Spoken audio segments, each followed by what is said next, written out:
ये देखिए काम कर रहा है हम लोग के सुपरस्टार आज कर रहे हैं लिट्टी की पार्टी। सबसे अनमोल चीज यही है, इसी लिट्टी को बेच के मैंने अपने जीवन को शुरू किया था। देखिए हमारे लाल बाबू पंडित जी हैं, विजय भैया हैं, संजय यादव जी हैं, बेलू शंकर बेलू, अनिल सम्राट जी रहे भाई है, सारे लोगों का एकदम योगदान चल रहा है। आप लोग देख लीजिए। नहीं, हम लोग इसमें योगदान जीरो किए, मेन मेहनत इधर ही है। हम लोग का 3 आदमी का मेहनत नहीं है, बाकी सबका मेहनत है। देखिए यही लिट्टी पूरा एक तरह लिट्टी लगा रहे हैं। आपके स्टार, आपके सुपरस्टार लिट्टी लगा रहे हैं। हम लोग सहयोग कर रहे हैं, हम लोग असिस्टेंट की तरह सहयोग कर रहे हैं।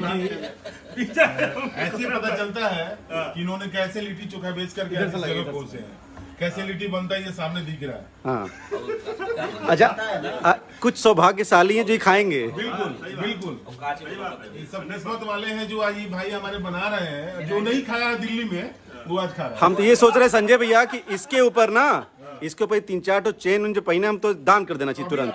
ना ना ना ना ना ना ना ना। हम खुद नहीं पहना। हाँ लेकिन ये है अपना, वाह। जो हो गया उसको निकाल कर रखना भी। नहीं, अभी हुआ नहीं है ना। थोड़ी होगा।